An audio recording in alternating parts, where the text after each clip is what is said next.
میری جنگ وہ عمران خان صاحب کی جنگ تھی پورے سسٹم کے خلاف، انقلاب کی جنگ تھی، حقیقی آزادی کی جنگ تھی، لیکن اب وہ جنگ محدود ہو گئی آئی جی تک۔ انہوں نے کہا تھا کہ امریکہ کے خلاف میری جنگ ہے، مجھے امریکہ نے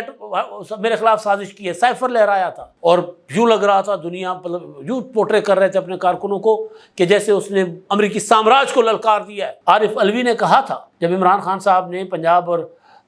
کے پی کی اسمبلیاں توڑی تھیں اور قومی اسمبلی سے ریزائن کیا تھا قومی اسمبلی سے، تو اس کے بعد عارف علوی نے کئی انٹرویوز میں کہا تھا کہ عمران خان فرسٹریشن میں فیصلے کر رہا ہے، عمران خان کی بہنیں گرفتار ہوئی ہیں، اس سے بڑا پیغام کیا ہو سکتا ہے۔ 9 مئی میں وہ ملوث ڈکلیئر کی گئی، مقدمات ہوئے، تب وہ گرفتار نہیں ہوئی، 4 اکتوبر کو گرفتار کی گئی۔ قاضی صاحب جو ہیں ان کا طے ہو چکا ہے کہ قاضی صاحب کی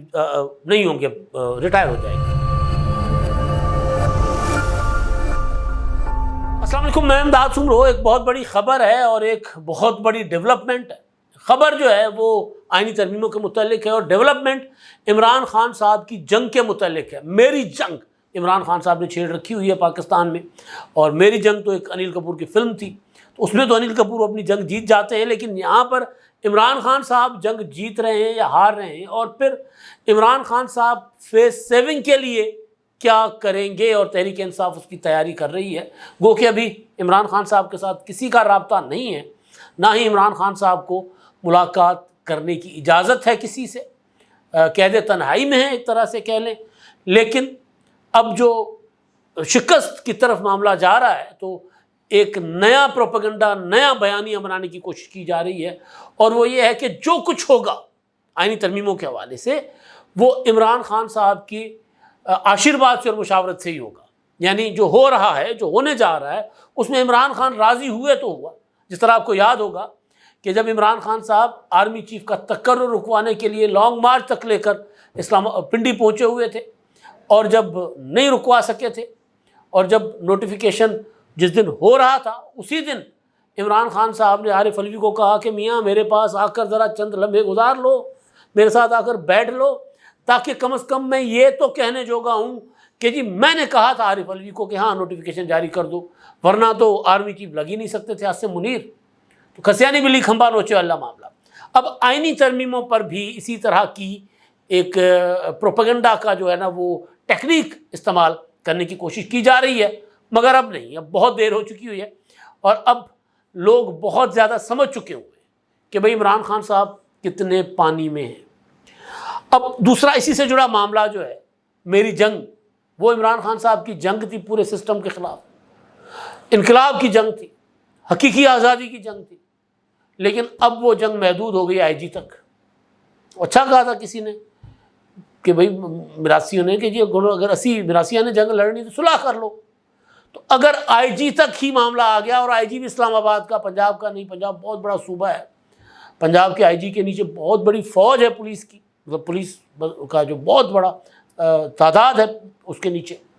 37-38 ضلع ہیں، اسلام آباد کی ٹوٹل فورس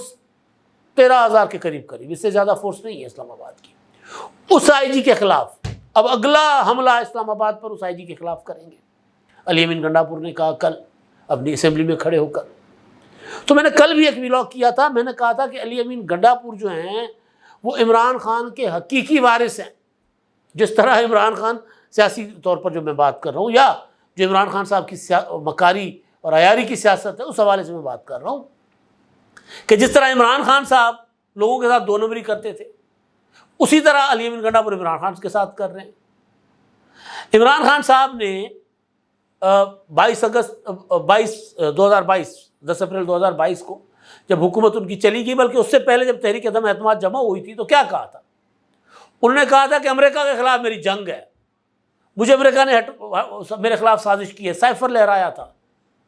اور یوں لگ رہا تھا دنیا مطلب یوں پورٹرے کر رہے تھے اپنے کارکنوں کو کہ جیسے اس نے امریکی سامراج کو للکار دیا ہے، جیسے اس کے خلاف انقلابی حقیقی انقلاب لا رہے، حقیقی آزادی، غلامی نامنظور۔ پھر آتے آتے معاملہ آرمی چیف تک آ گیا، پھر آرمی چیف سے محسن نقوی تک آ گیا، پھر محسن نقوی سے بھی معاملہ اور نیچے چلا گیا۔ اب بھی کیا ہو رہا ہے کہ حکومت گرائیں گے، الیکشن چاہیے، انتخابات چاہیے، پھر انتخابات سے آگے اپنا چیف الیکشن کمشنر تک، چیف الیکشن کمشنر سے چیف جسٹس قاضی فائصہ صاحب تک آ گئے، اور اب علی امین گنڈا پور جو ہیں وہ آئی جی اسلام آباد کے خلاف اگلا اسلام آباد پر حملہ کریں گے. آئی جی اسلام آباد، بھائی آئی جی اسلام آباد تو مطلب خود ہی جس تقریر میں کہہ رہے ہیں آئی جی اسلام آباد کا، اسی تقریر میں وہ یہ بھی بتا رہے ہیں کہ اپنے ہی صوبے کے ایک ڈی پی او نے ان کا آرڈر نہیں مانا، ان کو گھر تک نہیں چھوڑنے گئے،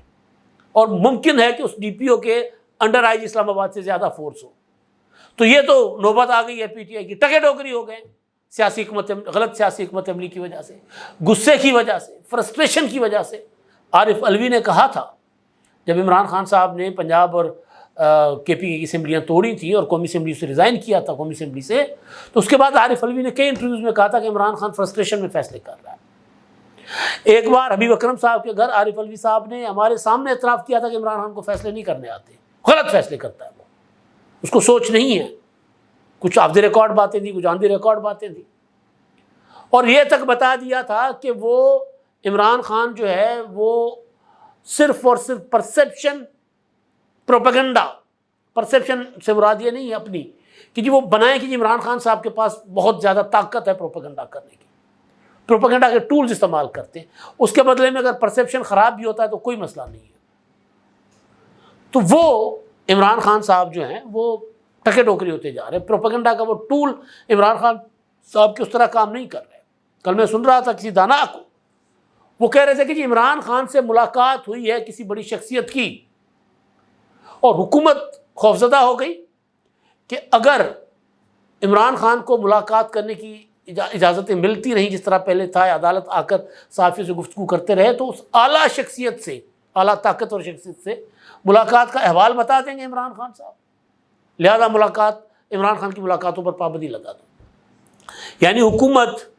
وہ ملاقات نہیں رکوا سکتی تھی اعلیٰ شخصیت کی، اور عمران خان کی ملاقاتوں پر پابندیاں لگوا دی. اب یہ ایک ماحول بنانے کی کوشش کی جا رہی ہے کہ جی اب جو کچھ ہوگا پاکستان میں عمران خان کے آشیرواد سے ہوگا، کیونکہ آئینی ترمیم میں دیوار پر لکھا جا چکا ہے کہ ہونے جا رہی ہے، آئینی ترمیم ہونے جا رہی ہے. اسپیکر قومی اسمبلی نے، اسپیکر پنجاب اسمبلی نے خط لکھا ہے ایک بار پھر الیکشن کمیشن کو، اور ان کو کہا ہے کہ جناب پارلیمنٹ نے جو قانون بنایا تھا الیکشن میں ترمیم کا، اس قانون کے اوپر آپ عمل کریں. 12 جولائی کے فیصلے کے بعد وہ قانون بنا ہے، اور عدالتی فیصلے ہیں کہ قانون پر عمل ہوگا. جب قانون واضح ہو تو قانون پر عمل ہوگا، عدالتی فیصلے پر عمل نہیں ہوگا. کل پرسوں چیف جسٹس قاضی فائز عیسیٰ صاحب نے ایک مقدمے کی سماعت کے دوران کہا کہ ان ججوں کو، جو ہمارے جج ہیں، جو ہر معاملے میں عدالتی فیصلے کو نظیر بناتے ہیں، آئین نہیں پڑھتے، قانون نہیں پڑھتے، ان کی کلاسیں لینی چاہیے، ان کو آئین پڑھانا چاہیے کہ جب قانون واضح ہو، جب آئین میں واضح لکھا ہو تو پھر آئین اور قانون کے مطابق فیصلے کریں نا. پھر پرانے عدالت کا کوئی پرانا فیصلہ کیوں سامنے رکھ کر فیصلہ کیا جائے. حکومت کے پاس 2/3 سے زیادہ میجورٹی آ چکی ہوئی ہے. مولانا فضل الرحمان صاحب حکومت کے ساتھ مل چکے ہوئے ہیں. ٹون بدلی ہے. کل عارف علوی صاحب کراچی میں گفتگو کر رہے تھے صحافیوں کے ساتھ، وہ وکلاء کے ساتھ، سندھ بار میں، سندھ ہائی کورٹ بار ایسوسی ایشن میں. انہوں نے کہا کہ جی آئینی ترمیم کرنا پارلیمنٹ کا حق ہے، طریقہ کار درست اپنانا چاہیے. بھائی آئینی ترمیم کا طریقہ کار مشاورت ہوگی، آئینی ترمیم کا طریقہ کار ہوگا کہ لوگوں کو آئینی ڈرافٹ تیار کیا جائے، سب کے ساتھ شیئر کیا جائے، اور اس کے بعد اس کا طریقہ کار یہ ہے کہ پیش کر کے 2/3 میجورٹی کے ساتھ قومی اسمبلی میں اور پھر 2/3 میجورٹی کے ساتھ سینٹ سے پاس کروایا جائے. یہ طریقہ کار ہے سیدھا سادہ. اور کیا طریقہ کار ہے؟ کیا آئینی ترمیم جو ہے وہ میئر کراچی جو ہیں مرتضیٰ وہاب، وہ اپنے کراچی کونسل سے کروا رہے ہیں، ٹاؤن ہال کراچی میں وہاں سے کروا رہے ہیں، پھر پارلیمنٹ سے ہونے جا رہی ہے نا. تو طریقہ کار کا کیا مسئلہ ہے؟ جو کہتے تھے کہ یہ پارلیمنٹ جعلی ہے، اس کو یہ اختیار نہیں ہے آئینی ترمیم کرنے کا، وہ کہہ رہے ہیں کہ نہیں، آئینی ترمیم جو ہے وہ پارلیمنٹ کا اختیار ہے، حق ہے، مگر طریقہ کار درست کر لو. طریقہ کار درست ہو جائے گا. آپ کو اگر کہیں طریقہ کار میں، علوی صاحب کا کلینک تھا وہاں پر، مطلب ہمارے یہاں چمتکار بھی ہوتے، کمال بھی ہوتے، پتہ نہیں کتنے سالوں سے تھا. اب وہ وہاں کی انتظامیہ نے کہا کہ جی یہ تو غلط جگہ پہ تھا، رہائشی علاقے میں تھا. خیر وہ معاملہ چل رہا ہے، لیکن بس اتنا ہی نا، کلینک بند ہوا اور وہ کہہ رہے ہیں نہیں پارلیمنٹ کا اختیار ہے، پارلیمنٹ کا رائٹ ہے. علی بن گنڈا پور، عمران شفقت صاحب کی خبر ہے کہ ان کو ایک لوڈڈ قسم کا میسج دیا گیا. اپنا 5 اکتوبر کو کہ بس زیادہ بات نہیں چیف صاحب، اور پھر یہ بھی کہ آج کے بعد ملاقات نہیں چیف صاحب، چیف منسٹر، کہ تو نے جو کرنا تھا کر لیا، اب ہم نے کرنا ہے، دوڑتے ہو یہاں سے واپس جاتے ہو ٹھیک ہے، ورنہ اب یہ نہیں ہو سکتا کہ شنگھائی تعاون تنظیم صرف اس لیے نہ ہو کہ ہم تم سے نرمی کریں اور تم آ کر ہمارے جو ہے وہ سینے پہ چڑھ کے جو ہے وہ بیٹھ جاؤ اسلام آباد میں، یہ نہیں ہوگا۔ کہنے والے یہ بھی کہتے ہیں کہ عمران خان صاحب کو بھی اسی طرح کا کوئی پیغام دیا گیا، اور یہ کہ عمران خان کی بہنیں گرفتار ہوئی ہیں، اس سے بڑا پیغام کیا ہو سکتا ہے؟ 9 مئی میں وہ ملوث ڈکلیئر کی گئی، مقدمات ہوئے، تب وہ گرفتار نہیں ہوئی، 4 اکتوبر کو گرفتار کی گئی۔ حالات بدلے ہیں، ماحول بدلا ہے، تو یہ تو ہے ایک پولیٹیکل سائڈ سے۔ لیکن تحریک انصاف آئینی ترمیم رکوانے کا جو مقدمہ تھا، جو غلط جگہ پر لڑ رہی تھی، وہ مقدمہ لوز کر گئی ہے۔ بارز میں آپ جا کر دیکھیں وکلا کی تحریک کدھر ہے۔ اسلام آباد بار میں کل پرسوں کے اسلام آباد میں وکلا کا ایونٹ تھا، کچھ کنونشن تھا، کتنے وہاں پر نامور لوگ تھے، ہمارے دوست بسوا نواز کوکر وہاں پر تھے، Hamid Khan P T I ہیں، لیکن اور بڑے وکیل، اور اس طرح کا ماحول جو بنایا جا رہا ہے کہ جناب سپریم کورٹ کو تالے لگائے جا رہے ہیں، عدلیہ تباہ ہو گئی، برباد ہو گئی، ایسے ماحول میں جو وکلا کے ایک اٹھنی چاہیے تھی تحریک، وہ نہیں اٹھی، کیونکہ وہ صورتحال جو بتائی جا رہی وہ ہے ہی نہیں۔ پوری قوم کو پتا ہے کہ آئینی عدالت جو ہے وہ تو 2006 کا ایجنڈا ہے، محترم بینظیر بھٹو شہید کا، سب کو پتا ہے، اور سب کو پتا ہے کہ جج صاحبان جن کے لیے یہ چند وکیل یا عمران خان کو پیٹ پہ مروڑ اٹھ رہی ہیں، یہ تو سارے کے سارے پولیٹیکل جج ہیں، یہ تو اپنی پارٹیاں بھگتاتے رہے ہیں، تو کوئی نہیں اٹھنے جا رہی جو ہے وہ تحریک، تو کہانی مک گئی ہے۔ آئینی ترمیمیں ہونے جا رہی ہے۔ جو میں آپ کو گزارش کر رہا تھا ڈیولپمنٹ کی، وہ یہی ہے کہ پی ٹی آئی نہ صرف یہ کہ شنگھائی تعاون تنظیم کے سربراہی اجلاس کے ٹائم پر کوئی روڑے نہیں اٹکائے گی، بلکہ آئینی ترمیم میں بھی پی ٹی آئی کوئی بہت زیادہ اچھل کود نہیں کرے گی۔ یہ آپ کو آگے چل کر نظر آ جائے گا، اور جب تک آئینی ترمیمیں نہیں ہو جاتی تب تک عمران خان کی ملاقات نہیں ہوگی، بند ہوگی۔ سسٹم سمجھ بیٹھا ہے کہ بھائی سارا کچھ وہیں سے ہوتا ہے، تو یہ ہے۔ اچھا، دوسری چیز قاضی فائزہ کے لیے میں نے کل رات آپ کو بتایا تھا کہ قاضی صاحب جو ہیں ان کا طے ہو چکا ہے کہ قاضی صاحب کی نہیں ہوں گے، ریٹائر ہو جائیں گے، لیکن پاکستان بار کونسل نے ایک خط لکھا ہے اور اس میں حکومت کو، اور اس میں انہوں نے تجاویز دی ہیں۔ اچھا، ان تجاویز میں پھر قاضی صاحب کے لیے گنجائش نکل رہی ہے۔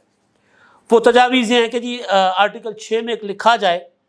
کہ منحرف رکن کا ووٹ کاؤنٹ ہوگا، لیکن 5 سال کے لیے وہ نااہل ہو جائے گا۔ اسی طرح چیف جسٹس متعلقہ جوڈیشل کمیشن کے ممبران کا انہوں نے جو ہے وہ اس کی تشکیل نو کی ہے، جوڈیشل کمیشن کی، جوڈیشل کاؤنسل کی، جوڈیشل کمیشن کی، وہاں پر بات ہو رہی ہے، یعنی ججز کا تقرر کا طریقہ کار ہے۔ پھر یہ کہ ہائی کورٹ کے اگر کوئی جج کا تقرر کا معاملہ ہو تو 3 سینئر ججوں کے نام جانے چاہیے۔ سپریم کورٹ کے چیف جسٹس یعنی چیف جسٹس آف پاکستان کا معاملہ ہو تو 3 سینئر ججوں کے نام ہوں، اور ان میں سے کسی ایک کو منتخب کیا جائے، یعنی نامزد کیا جائے۔ ریٹائرمنٹ کی عمر جو ہے وہ جو وفاقی آئینی عدالت بنائی جائے، اور اس میں جو اس کے جو چیف ہوں وہ 3 سال کے لیے ہوں، اور ان کی ریٹائرمنٹ کی عمر جو ہے 68 سال ہو۔ تو یہاں پر چیف جسٹس قاضی فائزہ صاحب کی یہ گنجائش نکل رہی ہے کہ وہ چیف جسٹس ہو سکتے ہیں۔ لیکن کیونکہ میں نے پہلے آپ کو بتایا کل کہ مولانا فضل الرحمان صاحب صرف ایک صورت میں حکومت کو سپورٹ دیں گے کہ قاضی فائز عیسیٰ صاحب نہ ہو، وہ مبارک ثانی کیس کی وجہ سے۔ تو اسی طرح کچھ اور چیزیں انہوں نے تجویز کی ہیں، لیکن پاکستان بار کونسل آئینی عدالت کے حق میں ہے۔ ججز کا طریقہ کار جو ہے اس کو بہتر کر کے اس میں پارلیمنٹ کے اختیار برابر کرنے کے حق میں ہے۔ تو معاملات بالکل سیدھے ہو رہے ہیں، اور بالکل شارع دستور جس طرح صاف ستھری آپ عام دنوں میں جائیں گے نا، اسی طرح صاف ستھرے طریقے سے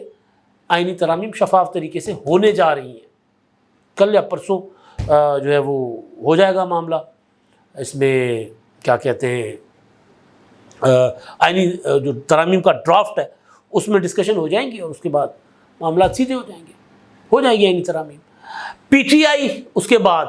آئینی ترامیم ہونے کے بعد جو ماحول ہے نا، وہ جو بنانے کی کوشش کر رہی ہے، وہ میں آپ کو بتا چکا ہوں کہ جی یہ سب آپاں کے تھا، جی ہماری مرضی کے بغیر نہیں ہوا۔ وہ قیدی نمبر 804 جو بیٹھا ہوا ہے وہ مانا ہے تو آئینی ترمیم ہوئی ہے، ایسا نہیں ہے۔ 30 ستمبر کے بعد کا پاکستان ہے یہ، بہت کچھ چینج ہو چکا ہوا ہے۔ عمران خان صاحب کے ایک جاسوس تھے محمد اکرم صاحب، ڈپٹی سپرنٹینڈنٹ اڈیالہ جیل، لاپتہ تھے 2 ماہ سے چمتکار ہوتے ہیں اس ملک میں، 2 ماہ سے لاپتہ تھے۔ اب 95,000 روپے کا رشوت لینے کا الزام، اینٹی کرپشن شیخ پورا کہتی ہے جی ہمارے پاس تھا یہ بندہ، 2 ماہ سے عدالتیں ڈھونڈتی پھر رہی ہے، پتہ نہیں کدھر کدھر۔ اب وہاں پر وہ اس کا جسمانی ریمانڈ جو ہے وہ ہم نے لیا ہے ان کا 3 دن کا، اور جسمانی ریمانڈ پر وہ ہمارے پاس ہیں۔ عدالتیں پوچھتی پھر رہی تھی کہ بندہ کدھر گیا، ڈپٹی جیل سپرنٹینڈنٹ کوئی چھوٹی چیز نہیں ہوتا بہرحال۔ اور ان پر الزام یہ تھا کہ فیض امین نیٹ ورک کا حصہ تھا، عمران خان کو ساری سہولتیں دیتا تھا، مخبریاں کرتا تھا، فون پہ باتیں کرواتا تھا، اور عمران خان کا پیغام باہر دے کر عمران خان کا جو انتشاری منصوبہ تھا، جو اسٹیٹ کا الزام ہے، جو انتشاری منصوبے تھے عمران خان کے، ان پر عمل کرواتا تھا، وہ باہر پہنچاتا تھا۔ تو وہ صاحب جو ہیں 2 ماہ کے بعد پتہ چلا ہے کہ جی وہ اینٹی کرپشن کے پاس تھے، یہی جو مانیکا صاحب بھی تو اینٹی کرپشن کے پاس ہی تھے نا۔ تو بہرحال اس طرح کے چمتکار پاکستان میں ہوتے رہتے ہیں، لیکن آئینی ترمیم کے معاملے پر اگر عارف علوی صاحب یہ کہہ رہے ہیں کہ پارلیمنٹ کا حق ہے، اختیار ہے، تو پھر آپ سمجھ سکتے ہیں کہ معاملہ کتنا آگے جا چکا ہوا ہے اور کتنا سیدھا ہو چکا ہوا ہے، اور تحریک انصاف اس میں حصہ ڈالے گی، بطور پارٹی ڈالتی ہے، یا پھر پی ٹی آئی کے کچھ ارکان آ کر ووٹ دیتے ہیں۔ دیکھیں کیا ہوتا ہے۔ اب تک کے لیے اتنا ہی، اللہ حافظ۔